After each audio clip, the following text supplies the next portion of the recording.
Om Namo Bhagavate Vasudevaya. Om Namo Bhagavate Vasudevaya. Om Namo Bhagavate Vasudevaya.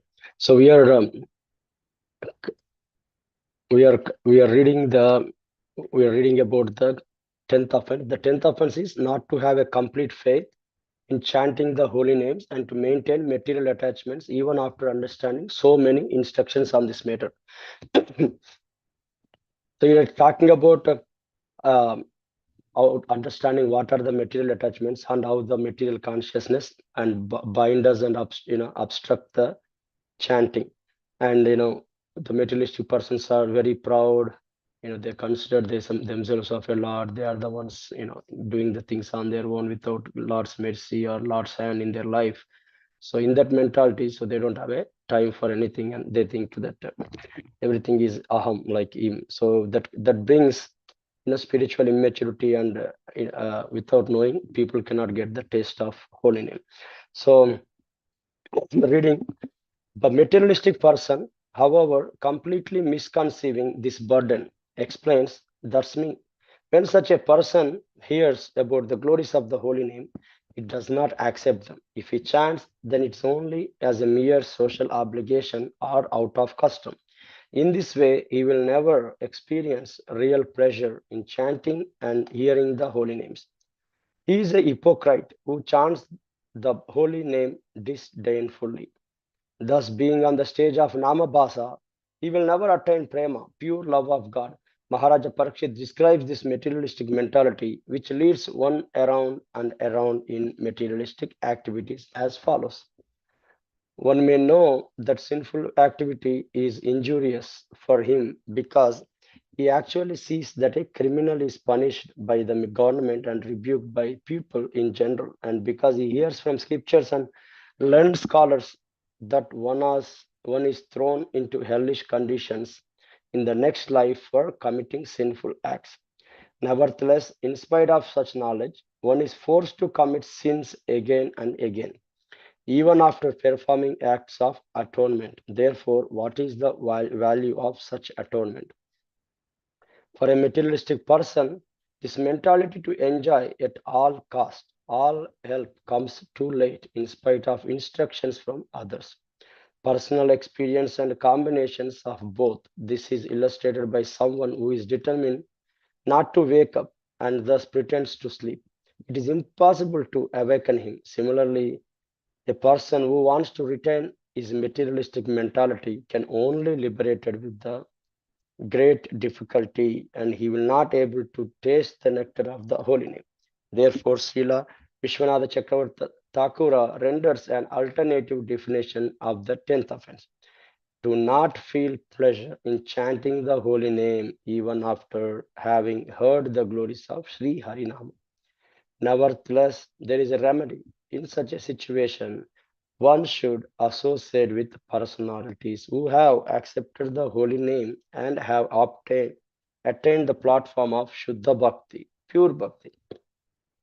They have given up all material attachments.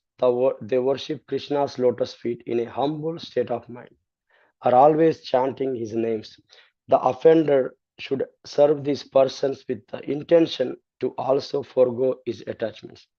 By worshipping Krishna's lotus feet in great devotion and fully taking shelter of chanting the holy name, he will gradually be able to focus on the holy name. Attraction will develop, an egoistic conception of I and mine will disappear. In this way, he will cross the ocean of material ignorance. By hearing the glories of the holy name, the last traces of false ego will vanish. The symptoms of pure devotion will blossom in his heart. Finally, he will be able to taste pure love of Krishna. As long as, however, there is no real faith in the glories of the holy name, it is necessary to receive Sambandha Jnana and knowledge about the holy name from the spiritual master. This illustrates that as in overcoming the other offenses, this offense is to also dependent on the association of devotees who are on a high level of Krishna consciousness. Now it becomes clear why the offense to blaspheme the devotees is mentioned in the first place.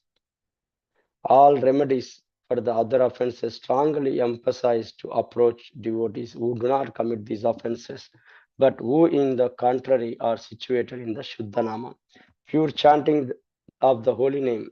In other words, because the devotees are the liberators from the abyss of the 10 offenses, it is important to respect them. An offense against their lotus feet is very severe because if one has done so, he cannot adopt the remedy for the offenses against the holy name. The root of all offenses to be inattentive while chanting the holy name. Pramada. Bhaktivinoda Thakur states that inattention or distraction while chanting is the root of all offenses. Distraction in chanting produces a type of illusion, causing serious offenses against the holy name that are very difficult to overcome. This illusion leads to craving for wealth, women, position, success, and even cheating. When this attraction covers the heart, the neophyte gradually loses interest in chanting the holy name. One must make a constant effort to drive these thoughts away from the mind and diligently follow the rules of Vaishnava etiquette. Harinama Chintamani.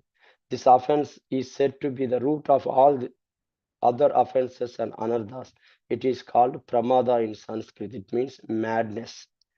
For it is improper to ask Krishna to appear on one hand and then to ignore him when he comes. This is why pramada means inattention, indifference as well. Three kinds of inattention have to be examined. First inattention is audasina, indifference, lack of attraction. The ordinary person is attached to so many things. Even while chanting, he feels attracted to them, thus remaining indifferent to the holy name. He may well chant 16 rounds, but his heart is not engaged. He does not feel a drop of taste. Do you know this is from your own experience? One has taken a shower and attended the arati. What comes next? Of course, the morning routine. The bead bag is grasped. But while chanting, no taste, not the least ecstasy is produced. The task to chant 16 rounds without interruption seems to be an insurmountable obstacle. Just to listen without thinking, planning, or doing anything else. The reason is attachment to material things, which thwarts our attention to Krishna. How to give up this is how to give up this offense if one becomes inattentive and apathetic while chanting. He should immediately approach Vaishnavas who are free from material influence and chant with them.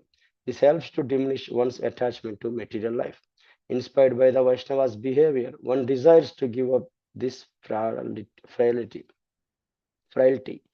Gradually, the heart will develop attraction to the holy name as one becomes eager to taste the nectar of the holy name. It is very helpful to see how advanced devotees concentrate on chanting.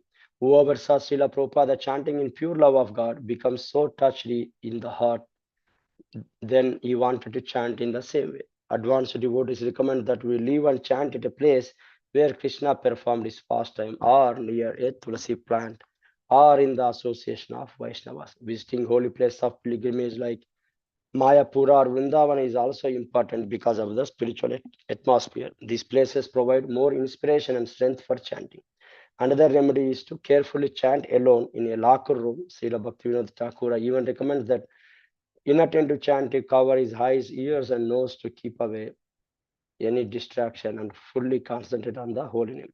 By this means, the mind can be fixed entirely on the holy name, and soon all apathy will vanish, while attraction and taste are called forth.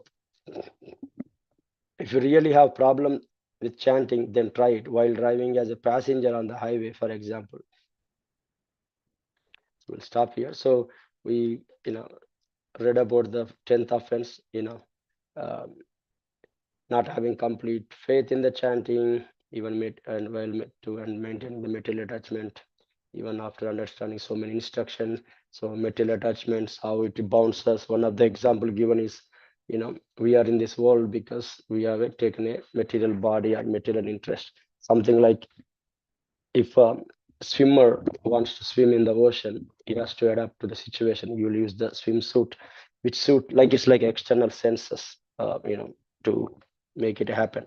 But because of our false lord it over, we have this material body and material attachment. So only way to come out of it is associating with the Suddha Bhakta, and also it talks about Sambandha Jnana. I think the Bhadra Prabhu was telling about Sambandha, Vidya, and Prayojana in last few days. The more we hear and read about, you know, holy name, and we are eternal servants of the Lord, that also helps us, not to be too much material attached. And also it says that root of all causes offenses is inattentive while chanting. So inattention is like a distraction, chanting the root of all offenses. And there are three types of inattentions. One is the lack of attraction or indifference. That's what we covered today. So that comes because we don't have a taste. We are not serious. We don't have a taste. We are attached. We are just doing the sake of completing the rounds, but not with the love and attention we have to give to Krishna. And when we are indifferent, it's something like if we are so busy in absorbed in something, even somebody knocks the door or somebody try to something, we ignore. So like that, by chanting, Krishna may appear, but if we are not in the mood of receiving, if we are not pay any attention, we don't even, acknowledge Krishna's presence or Krishna's, in our chanting or with us. So with that, we can have a attentive chanting.